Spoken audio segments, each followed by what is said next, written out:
So, pag pinagsama mo pala yung retail trade at saka yung wholesale trade, ang tawag pala doon distributive trade.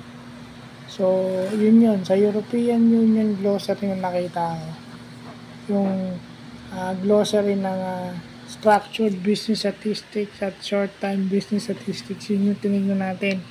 Yung meaning ng distributive trade is pinagsamang wholesale trade at saka retail trade.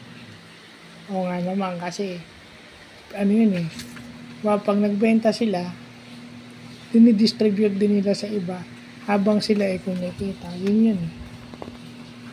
Kung ano yung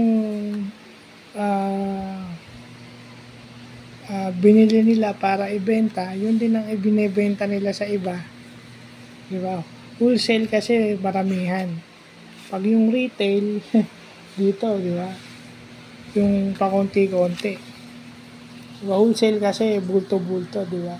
Pag retail, maliliit na volume lang. Kasi pag wholesale is malaking volume na. So, pag pinagsama mo yung dalawang distributive trade ang tawag.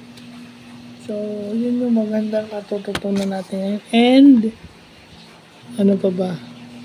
Yung International Standard Industrial Classification for All Economic Activities o ISIC. So, yun daw yung isang UN Statistics Division. So, ibig sabihin, isa tong UN Statistics Division Office na nagka-classify ng mga entities according to economic activity. So, kaya nga nakalagay na International Standard Industrial Classification for All Economic Activities, yung ISIC. So, yun yung bago nating natututunan. Under UN to.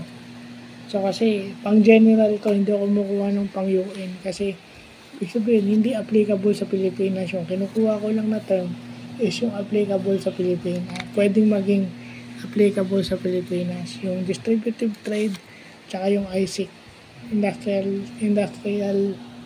International Standard Industrial Classification for all economic activities. So, yun lang yung ating natututunan ngayong araw.